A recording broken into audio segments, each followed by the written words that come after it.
Hello everyone, and welcome back to Trail of Secrets. I know many of you use these videos to relax or drift off to sleep, so before you do, I'd love it if you could leave a comment letting me know where you're tuning in from around the world. And don't forget to like and subscribe if you're enjoying these stories. Story 1. It was a quiet Wednesday evening, and I was on my way home after a long day. The city streets were unusually deserted, bathed in the faint glow of streetlights. The weather was chilly, and I wrapped my coat tighter around myself as I made my way to the bus stop. It was one of those nights where everything felt just a little off, like the world was holding its breath. When the bus arrived, I climbed aboard, noticing only a handful of other passengers scattered throughout the vehicle.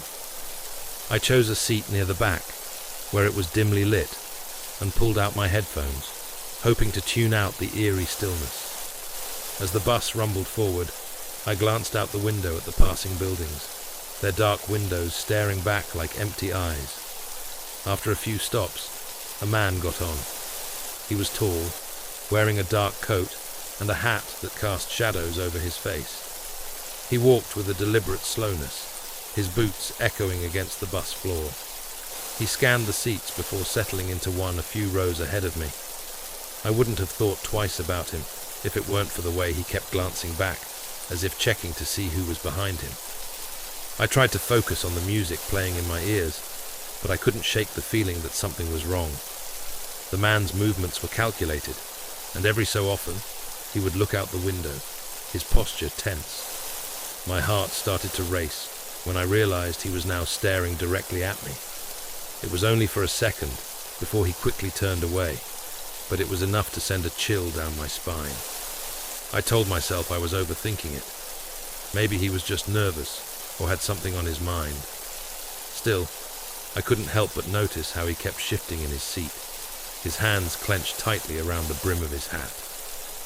When the bus stopped at the next station, a young woman got on and sat near the front. The man's gaze immediately snapped to her, and for the rest of the ride, he alternated between looking at her and glancing out the window. By the time my stop was approaching, I was on edge. I waited until the last possible moment to press the stop button, not wanting to draw attention to myself. When the bus slowed down and the doors opened, I quickly got up and stepped out into the cool night air. I expected the bus to pull away, but instead, it lingered for a moment longer than usual before continuing down the road. I began walking towards my apartment, the sound of my footsteps echoing in the empty street. I glanced over my shoulder and froze. The man had gotten off at the next stop and was now walking in my direction, his pace steady and deliberate. My heart pounded as I quickened my steps, trying to put some distance between us. As I turned the corner onto my street, I saw the familiar glow of my apartment building ahead. Relief washed over me as I reached the entrance and punched in the code to unlock the door. Once inside, I quickly locked the door behind me and leaned against it, trying to catch my breath. I peeked through the peephole, half expecting to see the man standing outside, but the street was empty. Still, I couldn't shake the feeling that I was being watched. I double-checked all the locks and windows before settling down for the night, but sleep didn't come easily. The next morning, I found an envelope slipped under my door. My name was written on it, in neat, precise handwriting. Inside was a single piece of paper with 3 words scrawled across it. Be careful tonight. Story 2. It started with a text message. Who is this? It read, sent from an unknown number. I assumed it was a wrong number and ignored it. But the messages kept coming. Each one was more unsettling than the last. I'm watching you. You forgot to lock your back door. Do you think you're safe? I checked the back door, and sure enough, it was unlocked. My heart raced as I locked it and checked every other entrance to my house. I tried calling the number, but it went straight to voicemail. The voice on the recording was distorted, like it had been run through a filter, making it impossible to tell if it belonged to a man or a woman. That night, I couldn't sleep. Every noise in the house made me jump, and every shadow seemed to stretch and move on its own. At around 3 a.m., my phone buzzed with another message. "Check the window." I hesitated, every instinct telling me not to look. But curiosity got the better of me. Slowly, I walked to the window and pulled back the curtain. My blood ran cold. There, on the other side of the glass, was a handprint. It was fresh, the condensation from the night air still clinging to it. I stepped back, my mind racing. Who had been outside my window, and how long had they been watching me? I never found out who sent the messages or left the handprint, but I'll never forget the fear that gripped me that night, a fear that still lingers whenever I'm alone in the dark. Story 3. It was a quiet Thursday evening, and I was sitting in my car, parked outside a local coffee shop. The sun had already dipped below the horizon, casting the sky in hues of deep purple and navy.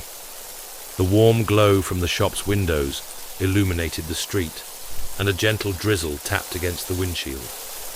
I had been waiting for a friend who was running late, sipping on a cup of lukewarm coffee to pass the time.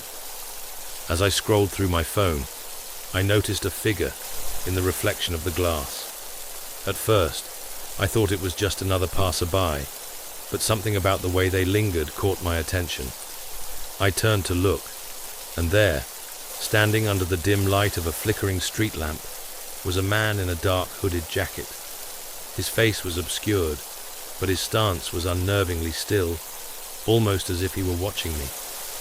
I felt a shiver crawl down my spine, but tried to dismiss it as paranoia. After all, it was a public place, and people often loitered outside. Still, I couldn't shake the uneasy feeling as I glanced back at my phone, pretending to be engrossed in it. Minutes passed, and the man remained rooted in place. He didn't move, didn't approach, just stood there. Finally, my friend arrived, tapping on the passenger side window and startling me out of my thoughts. I unlocked the doors and quickly ushered her inside. "What took you so long?" I asked, trying to mask the tension in my voice. She apologized, explaining how she'd been caught up at work, but I barely heard her. My eyes kept drifting back to the street lamp where the man had been standing. To my relief and confusion, he was gone. We drove off, and I tried to shake off the incident. My friend chatted away about her day, and I did my best to focus on the conversation. But the memory of that figure lingered in the back of my mind. Later that night, as I settled into bed, I received a text from an unknown number. The message was simple but chilling. "You should be more careful." My heart sank as I stared at the screen, a wave of dread washing over me. I quickly showed the message to my friend, who tried to reassure me that it was probably just a prank. But deep down, I couldn't shake the feeling that it was connected to the man outside the coffee shop. The next day, I couldn't concentrate on anything. Every sound, every shadow seemed amplified, feeding my growing paranoia. By evening, I decided to take matters into my own hands. I went back to the coffee shop, hoping to spot something, anything that could explain the strange encounter. The barista recognized me and asked if I wanted my usual. I nodded, hesitant to bring up the man I'd seen. As I waited for my drink, I noticed a folded piece of paper tucked under a napkin dispenser on the counter. Curious, I picked it up and unfolded it. The message inside sent a chill through my entire body. "You were right to be cautious. He's still watching." My hands trembled as I looked around the shop, hoping for some clue as to who might have left the note. But the other patrons seemed oblivious, engrossed in their own conversations and devices. The barista called out my order, snapping me out of my thoughts. I grabbed my coffee and left, my mind racing. That night, as I drove home, I kept checking my mirrors, half expecting to see the hooded man following me. But the roads were empty. When I finally pulled into my driveway, I locked my car doors and hurried inside, double-checking every lock and window. The days that followed were uneventful, but the sense of being watched never left me. I couldn't decide whether I was overreacting or if there was truly something or someone lurking in the shadows. To this day, I still wonder who sent those messages and what they were trying to warn me about. And sometimes, when I'm alone in the quiet of the evening, I feel the weight of unseen eyes, reminding me that some mysteries are never meant to be solved. Story 4. It was a crisp autumn evening, and the golden hues of the setting sun cast long shadows on the quiet neighborhood street. I was out for a walk, my hands tucked into the pockets of my jacket to shield them from the chilly breeze. The air smelled of damp leaves and distant wood smoke, and for the most part, everything felt serene. That is, until I noticed the cat. It was perched on the edge of a low brick wall, its sleek black fur glistening faintly in the fading light. Its bright green eyes locked onto mine the moment I saw it, and an inexplicable chill ran down my spine. I've always been a cat lover, but something about this particular feline unsettled me. Its gaze was too intense, its presence too deliberate. I tried to shrug off the feeling and continued my walk, but the cat jumped down from the wall and started following me. Its movements were silent, almost ghostly, as it trailed a few feet behind. I turned back once or twice to shoo it away, but it didn't flinch or hesitate. It just kept staring with those piercing green eyes. By the time I reached my driveway, the cat had vanished. I shook my head, laughing softly at my own paranoia, and stepped inside. The warmth of my house was a welcome relief, and I quickly busied myself with preparing dinner, the strange encounter already fading from my mind. Later that night, I was curled up on the couch, a book in hand and a steaming cup of tea on the side table. The house was quiet, save for the soft ticking of the clock on the wall. As I turned a page, a sudden sharp knock at the door made me jump. I glanced at the clock. It was past 10. Visitors were rare at this hour. For a moment, I considered ignoring it, but the knocking came again, more insistent this time. Reluctantly, I set my book down and made my way to the door, peeking through the peephole. No one was there. A shiver crawled up my spine as I slowly unlocked the door and opened it just a crack. The porch light illuminated the empty yard, and I stepped outside, scanning the street for any sign of movement. That's when I saw it. The cat. It was sitting at the bottom of the steps, its green eyes glowing eerily in the light. My heart raced as it let out a low, rumbling meow, the sound almost human-like in its depth. I backed away, closing the door firmly behind me and locking it twice for good measure. I tried to shake off the unease, telling myself it was just a stray cat with an uncanny knack for spooking people. But as the night went on, the feeling of being watched grew stronger. Shadows seemed to shift in the corners of my vision, and faint sounds echoed from outside, the scrape of claws on wood, the whisper of movement against the windows. Finally, I couldn't take it anymore. I grabbed a flashlight and cautiously stepped outside, determined to confront whatever was causing this. The cat was gone, but a strange mark was left on the porch. 3 parallel scratches, deep and jagged, etched into the wood as though by something far larger and more menacing than a feline. The rest of the night passed in restless silence. I double-checked every lock and drew every curtain, but sleep eluded me. When dawn finally broke, I stepped outside to inspect the marks again, only to find them gone, the wood smooth and untouched, as if nothing had ever been there. I never saw the cat again, but every now and then, late at night, I catch a glimpse of green eyes glowing in the shadows. Whether it's my imagination or something more, I may never know. But the memory of that eerie evening remains, a chilling reminder that not all is as it seems. Story 5. It was a quiet Thursday evening, and the first hints of autumn had started to creep into the air. The sun had dipped below the horizon, leaving the sky painted in hues of orange and purple. I had just finished dinner and was settling into my armchair with a book when I heard it, a soft, almost imperceptible sound coming from the basement. At first, I dismissed it as the usual creaks and groans of an old house settling for the night. The kind of noise you don't pay much attention to unless you're looking for an excuse to feel uneasy. But then it came again, a faint rustling sound, like paper being shuffled or fabric brushing against something solid.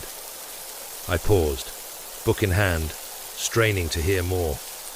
The sound stopped, and the silence that followed was almost oppressive.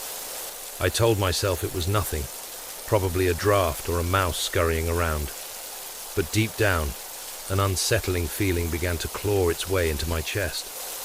As minutes passed, the noises grew more distinct. This time, it was a faint thud, as if something had been dropped on the basement floor. My heart skipped a beat. I wasn't the type to jump to conclusions, but there was something undeniably strange about the timing of it all. The basement had been locked for weeks. I had no reason to go down there. What could possibly be making those sounds? Grabbing my phone, I decided to check it out. If nothing else, I could chalk it up to paranoia and get back to my book. The flashlight from my phone cast a narrow beam as I made my way to the basement door. The house was eerily quiet, save for the soft hum of the refrigerator in the kitchen. When I reached the basement door, I hesitated. My hand hovered over the doorknob for what felt like an eternity. The air seemed colder here, heavier somehow, as if the house itself was holding its breath. Finally, I turned the knob and pulled the door open. A wave of stale air greeted me, carrying with it a faint, metallic smell I couldn't quite place. The wooden stairs creaked under my weight as I descended slowly, each step feeling like a leap of faith. The flashlight illuminated the space ahead, revealing dusty shelves, old furniture, and boxes piled haphazardly against the walls. Everything seemed normal at first glance, but the uneasy feeling in my chest only grew stronger. I scanned the room, sweeping the light across the basement. My gaze caught on something in the far corner, a shadow that didn't seem to belong. It was darker than the others, more defined, as if it had substance. I froze, trying to convince myself it was just a trick of the light. "Hello?" I called out, my voice shaky and uncertain. The sound echoed through the basement, but there was no response. Just as I was about to dismiss it as paranoia, the shadow shifted ever so slightly. My heart stopped. For a moment, I considered running back upstairs and locking the door behind me, but curiosity and a strange sense of obligation kept me rooted in place. I took a cautious step forward, shining the light directly at the corner. The shadow seemed to retreat, melting into the darkness as if it were alive. A cold sweat broke out on my forehead. I approached the corner with slow, deliberate steps, every nerve in my body screaming at me to turn back. When I finally reached the spot, there was nothing there, just a dusty old chair and a stack of yellowed newspapers. I let out a shaky breath, half laughing at my own imagination. But then I noticed something odd.